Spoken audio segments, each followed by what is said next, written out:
Let's talk some college football and the coaching carousel with John Bacon, the author of the book, The Overtime, Jim Harbaugh and the Michigan Wolverines at the Crossroads of College Football. John, you may have to add another couple chapters to the book over there. He's working on them now. Yeah, I kind of titled myself into a corner there. I've got 3 and Out about Richard Rodriguez. I got 4th and Long about Penn State and college football. I was inside the program in 2012 at Penn State. I've got End Zone about the rise, fall, and return of Michigan football. Then I've got Overtime that came out in 2019, as you just described it. What do I have left? The third row of seats? I mean, 9 lives. 9 lives. 9 lives. Thank you. The return and departure of Jim Harbaugh as the coach of Michigan. Right. John, you're in the know about as much as anybody about what's going on or what supposedly is going on with Jim Harbaugh. Is this that he's just going to constantly have the itch to leave, or is this about money?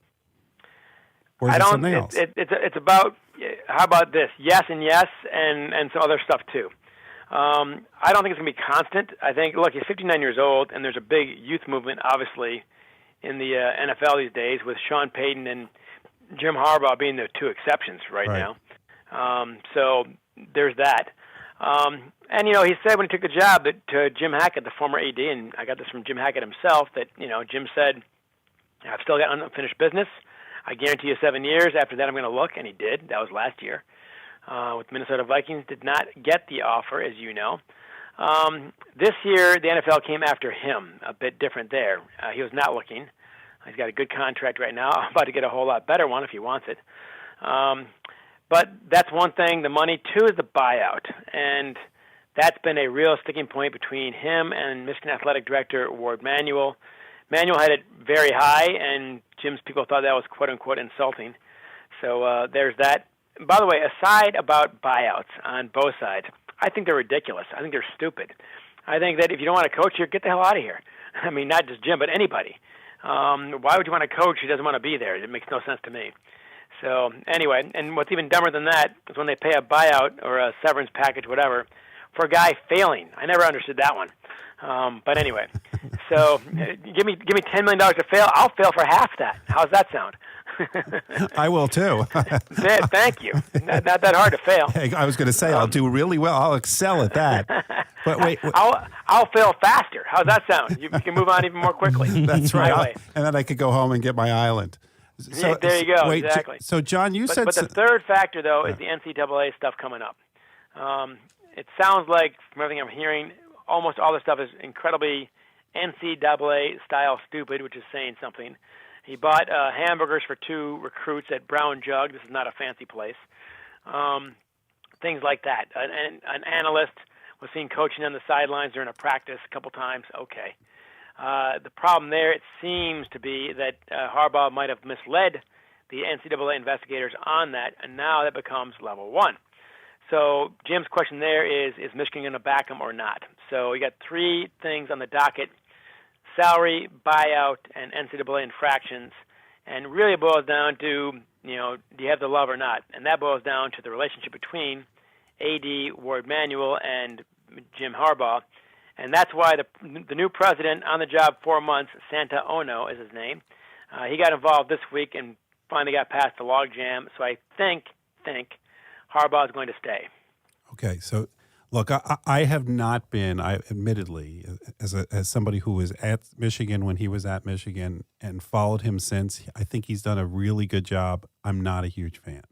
But you said something that you're not alone. But it's because of this. He always seems like he does things that even if it's not intended to be, they appear to be very self-serving, and they seem to also hurt at the same time. So, for example, last year he decided on National Signing Day that's when he was going to go interview, and right. this year National Signing Day is just a couple weeks away.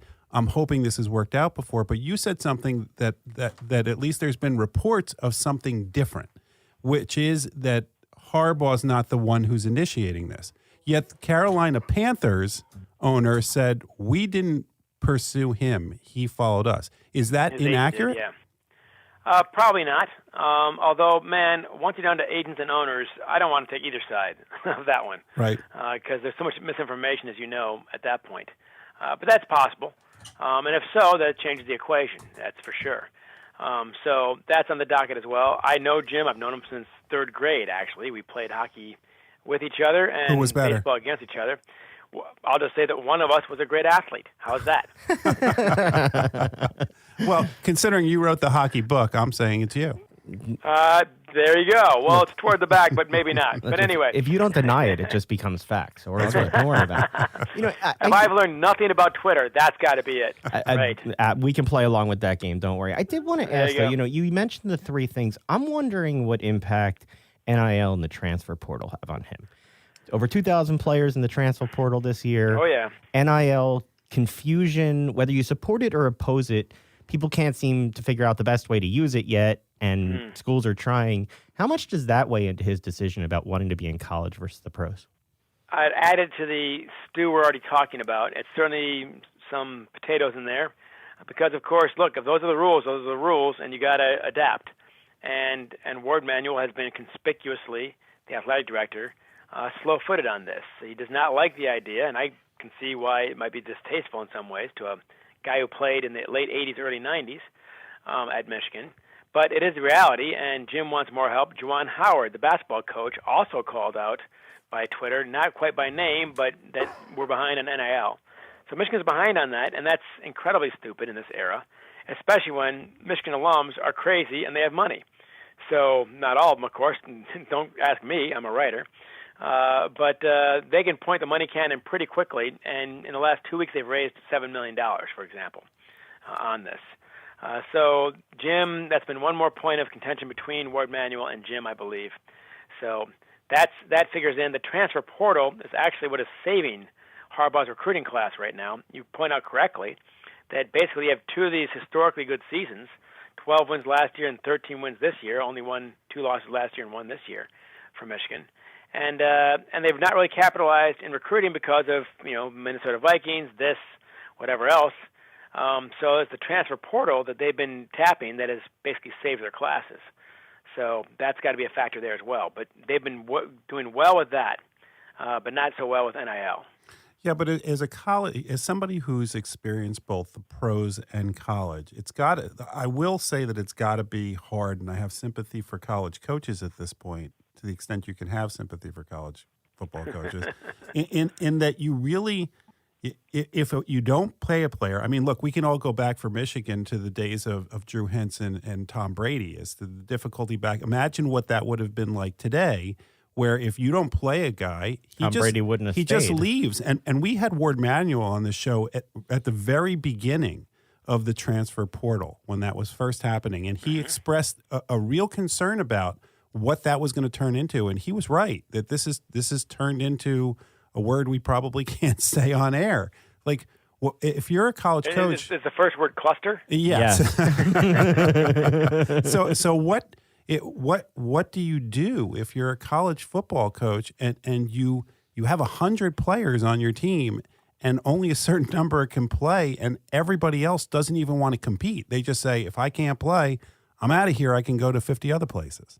Well, and this is where, look, the more, and in Fourth and Long, which came out in 2013, it's called Fourth and Long, The Fight for the Soul of College Football. Well, you know who won that soul? The money did, of course, with all the realignments, the TV deals, and everything else. And my argument in that book now holds, and Ward is a very smart guy. He's a thoughtful guy. And unlike a lot of Michigan athletic directors, he's a professional athletic director. He's spent his whole career in athletic administration at Michigan, Buffalo, and UConn, and back. So he's, very well versed in this stuff, in my opinion. And look, it boils down to the more college football becomes like a mini NFL, I think the more the appeal is going to go. Now, that hasn't fully happened yet, but attendance is down almost everywhere. Ratings tend to be crawling downward. That's an issue as well. And I think they missed their chance 10 years ago to split the two. Do what you already done in hockey and baseball, and that is have viable minor leagues. So if you don't want to be a college student and you want to get paid, go right ahead. And in hockey and baseball, you can do those things. That's why you don't have these problems in hockey and baseball in college. They're still popular sports, not obviously as big as basketball or football. But if you'd done that in football and basketball, you would have separated the two. And why do we watch college football and why do we watch college basketball? It's not prowess. The world's worst NFL team, usually the Lions, let's be honest, they will trounce Alabama every single year no matter what. You say, oh, Alabama's got, 15, 20 draft picks. Well, all the guys in the Lions are draft picks. That's true of every NFL team. So that's not why we're watching. We're watching because of identity, passion, and the players picking our school, hopefully, for the right reasons and so on, because they feel like they belong there. It's identity. And we're losing all that now, I think. It's going and transferring is part of it. If you're coaching now, you can't coach the same. Can you yell at a player as a freshman and expect to keep him as a sophomore, even though it makes him better? I don't know if you can. You talk about the money winning. We saw an exciting college football playoff semifinals. Jeff and I were talking about the blowout that was the finals.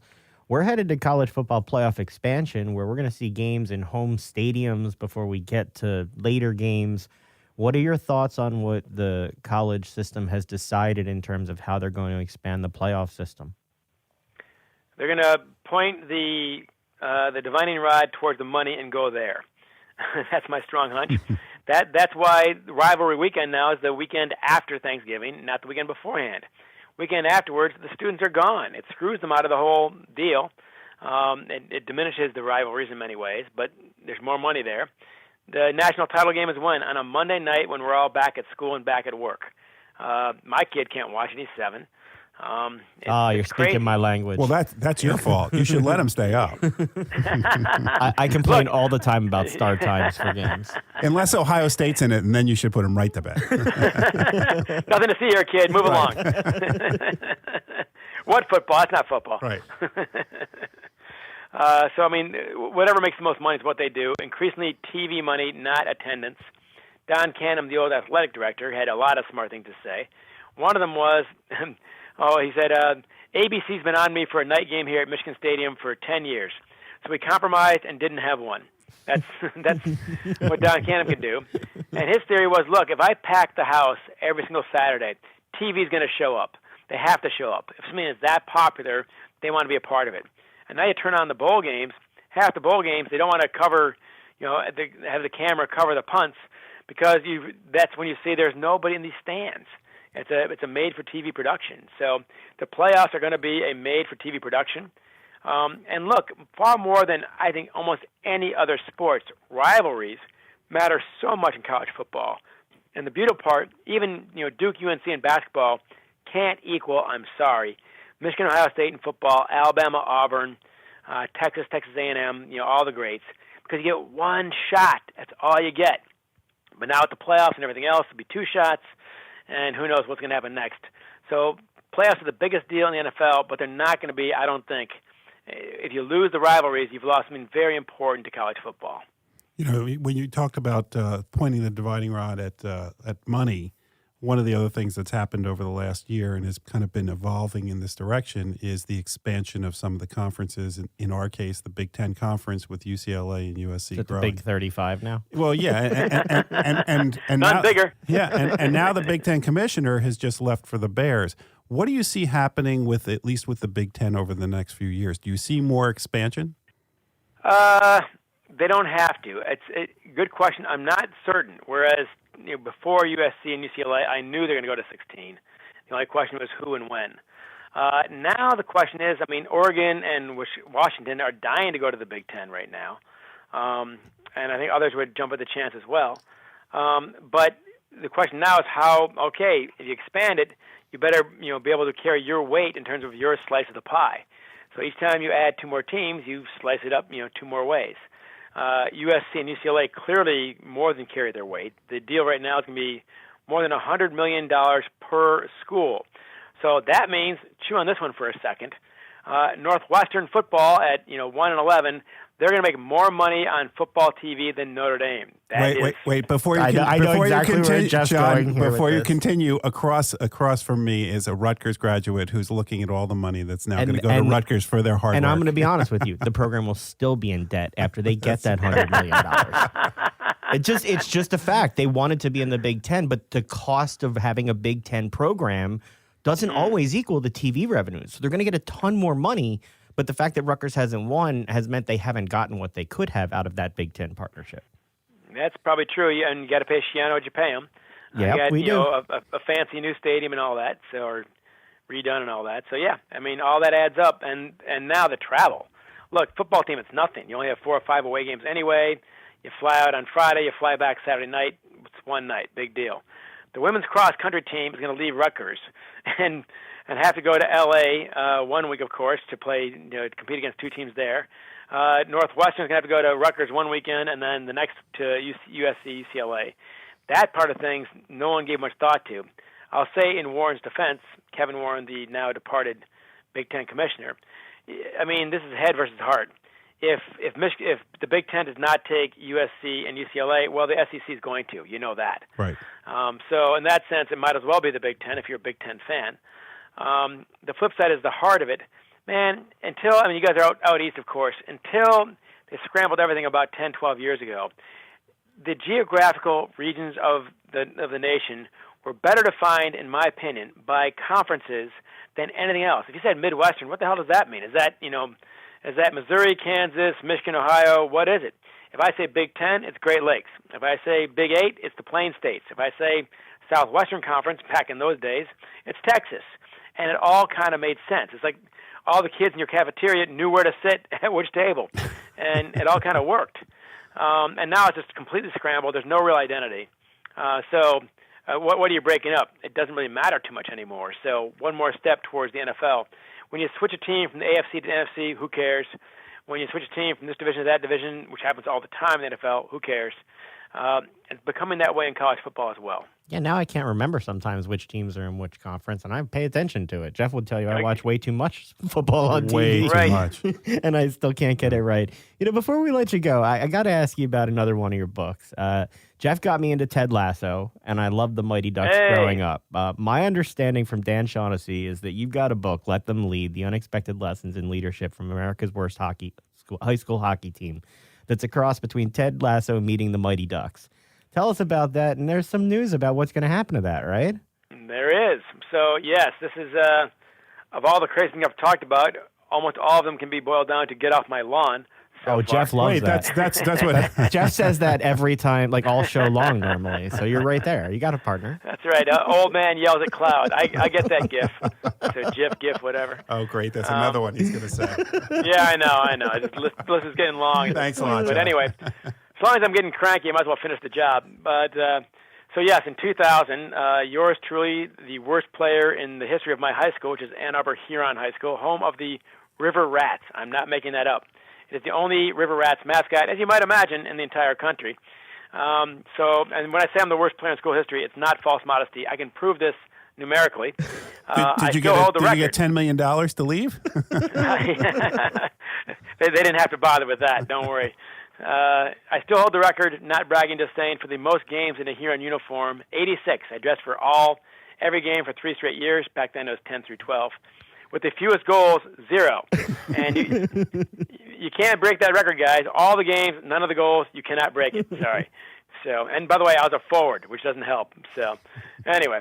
So, worst player in school history, the team I took over is my alma mater. In 2000, they were 0, 22, and 3. Of course, 0 is where the wins go, people. So we ranked dead last in the nation on some website out of 1,256 teams. So, worst player in the nation, worst player in the school history, worst team in the nation. Yes, this is the marriage that we need.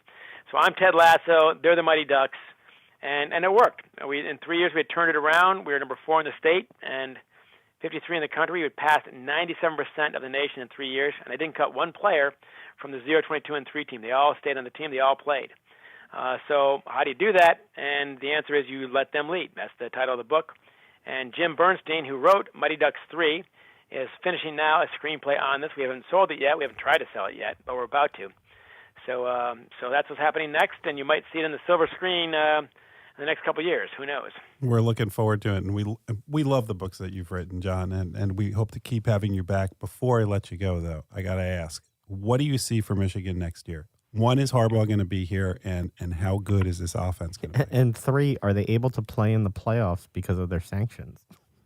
They'll be okay, fine. thanks, pal. Let me get Sorry, the Rutgers guy. That was Rutgers bitterness. The Rutgers just so you guy know. right. knows that I Come have on, no wild shot. guess. Yeah, the Rutgers guy had that one, not the Michigan guy. Okay? Look, Okay. all I can do is take pot shots. I've got nothing else going for me here, and I know that. Well, if you want to switch to the NFL or the NBA, you're going to have plenty to talk about versus Detroit teams. But anyway, I'd say a few things. One, with President Ono getting involved, I do believe Jim is going to come back. It's not guaranteed. Yogi Berra was right. It ain't over till it's over. So we'll see about that. But I bet that gets sealed up within the next 7 days. So that's one thing. Two, the offense is going to be unbelievably good. J.J. McCarthy's coming back, of course, the quarterback this year, and he'll gain a lot of polish this year.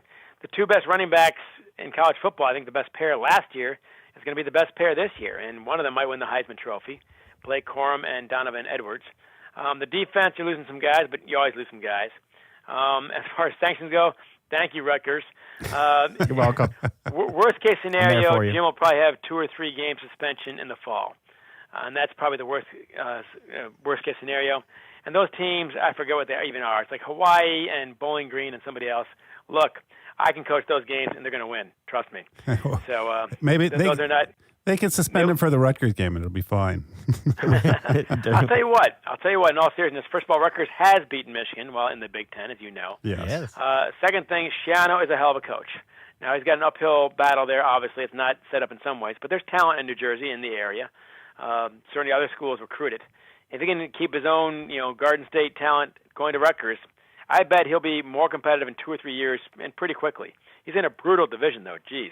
Yeah, and I mean, look, the basketball team's actually playing rather well in the Big Ten. So, I mean, they've had success in other Exactly right. sports. They just haven't had it in, the soccer team's done well, baseball team. They just haven't had it in football, which is what everybody cares about. John Bacon, we always appreciate you giving us some time and some insight. We can't wait to see what happens with the previous books, what you come up with next. Thanks so much. You have a good one. Hey, thank you. Take care.